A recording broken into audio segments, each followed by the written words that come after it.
अस्सलामुअलैकुम। आज का जो हमारा टॉपिक है वो हार्ट डिजीज़ के डाटा सेट के ऊपर जो हम काम कर रहे थे उसके बारे में है, और आज हम इसको वाइंड अप करने जा रहे हैं। और ये लास्ट लेक्चर है हार्ट डिजीज़ के डाटा के ऊपर एनालिसिस का, उसके ऊपर मशीन लर्निंग मॉडलिंग का। तो हमने यहाँ तक देखा था categorical variables versus heart stroke columns को हमने देखा था कि वो कैसे रिप्रेजेंट हुआ पड़ा है उसका डाटा ग्राफ में।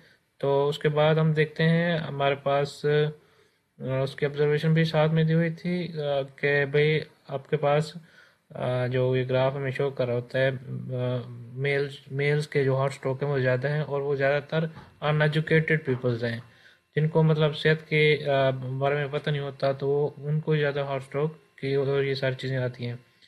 उसके बाद prevalent hypertension versus hot stroke को भी ग्राफिकल वे में रिप्रेजेंट किया गया है, और इसको भी जो है ना मेजर किया गया है।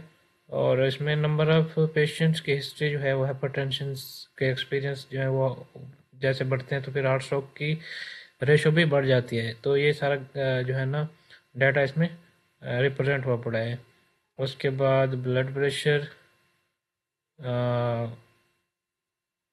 जो है ना उसकी सबसे ज़्यादा ब्लड प्रेशर की वजह से भी हार्ट स्ट्रोक होते हैं। जो स्मोकिंग करते हैं उसकी वजह से। इसको वाइंड अप करते हैं, इसको फास्ट फास्ट देखते हैं। हीट मैप है हमारे पास, और इसका मतलब यह है कि हमारे पास जो न्यूमेरिकल वेरिएबल्स हैं वो हाईली जो है ना कोरिलेट कर रहे होते हैं एक दूसरे से। तो ये हमारे लिए ये बहुत ही फ़ायदेमंद होगा। और एक्चुअली ये शो नहीं हो रहा है, ये जो है ना नोटबुक अपडेट नहीं है, तो इसलिए ये डाटा पॉइंट्स आपको शो नहीं हो रहे। उसके बाद हम देखते हैं numerical variables versus heart stroke columns, जिसमें हमारे पास सिस्टोलिक ब्लड प्रेशर है, heart pumps versus heart stroke, ये सारी चीज़ें हैं। सारा डाटा जो है ना प्रेवलेंट हाइपरटेंशन, ठीक है। और ये सारा डाटा जो है ना इधर रिप्रेजेंट हुआ पड़ा है इसके अंदर। नो जो होगा हमारे पास वो नो हार्ट स्ट्रोक होगा, Y and yes heart stroke होगा। इसका आपस में ये क्या है रिलेशन। तो उसके बाद हम देखते हैं cigarette per day versus heart stroke, उसके अंदर भी यही है। और total cholesterol, age versus heart stroke, ये सारा डाटा जो है ना आपस में पड़ा हुआ है, और उसकी सारी ऑब्जर्वेशन भी साथ में लिखी हुई है। आगे हम चलते हैं, फास्ट मूव करते हैं कि हम इसको वाइंड अप करें जल्दी से। इनकोडिंग कैटेगोरिकल वेरिएबल्स को हम इनकोड करते हैं, जैसे हार्ट स्ट्रोक में यस और नो फॉर्म है, इसको हम इनकोड करेंगे 0 और 1 की फॉर्म में, ताकि हम मशीन लर्निंग मॉडल में दे सकें। और जितने भी ये कॉलम्स थे हमारे उनको हमने इनकोड कर लिया। और उसके बाद हम मॉडलिंग में आते हैं, तो हमने एसक्यूएल से सारे मॉडल इंपोर्ट कराए, क्लासिफिकेशन, रिग्रेशन, लॉजिस्टिक रिग्रेशन के नियरेस्ट के नेबर क्लासीफायर, और उसके बाद डिसीजन ट्री, रैंडम फॉरेस्ट, एक्सबूस्ट, और ये सारी चीज़ें हमने क्या है इंपोर्ट करा ली। उसके बाद हमने एक्स एंड वाई में डाटा को स्प्लिट करवा लिया। ट्रेनिंग एंड टेस्टिंग के लिए हम डाटा स्प्लिट करते हैं एक्स एंड वाई की फॉर्म में, और एक्स में इंडिपेंडेंट होते हैं और वाई में डिपेंडेंट होता है।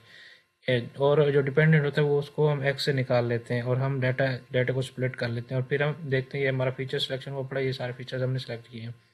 उसके बाद फिर कोरिलेट हमने किया है इसके हिट मैप को, और फिर नोट किया है हमारे पास फीचर्स के साथ उसके, और ये सारा हमारा डाटा ट्रेन हो गया है, ठीक है। उसके बाद हम देखते हैं इसको, ये देखें मॉडल सारे फिटिंग में पड़े हैं। ये इसकी 84% एक्यूरेसी आ रही है इसकी एक्जी बूस्ट की। और उसके बाद लाइट जीबीएम की भी देखें 86, और ये सारे उसकी परसेंटेज और ये सारी चीज़ें जो है ना वो कैलकुलेट हुई पड़ी हैं, एफ स्कोर, ये सारी चीज़ें। उसके बाद हाइपर ट्यूनिंग्स की बारी आती है, देखें ये सारी चीज़ें मतलब एक्यूरेटली मॉडल सारे फिट हुए पड़े हैं और ट्रेन हुए पड़े हैं।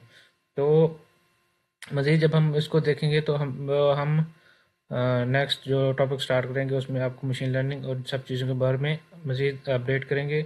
और अगर आप मेरे चैनल पर नए हैं तो सब्सक्राइब करना ना भूलें, ताकि हर नए आने वाली वीडियो आप तक पहुंचती रहे। शुक्रिया।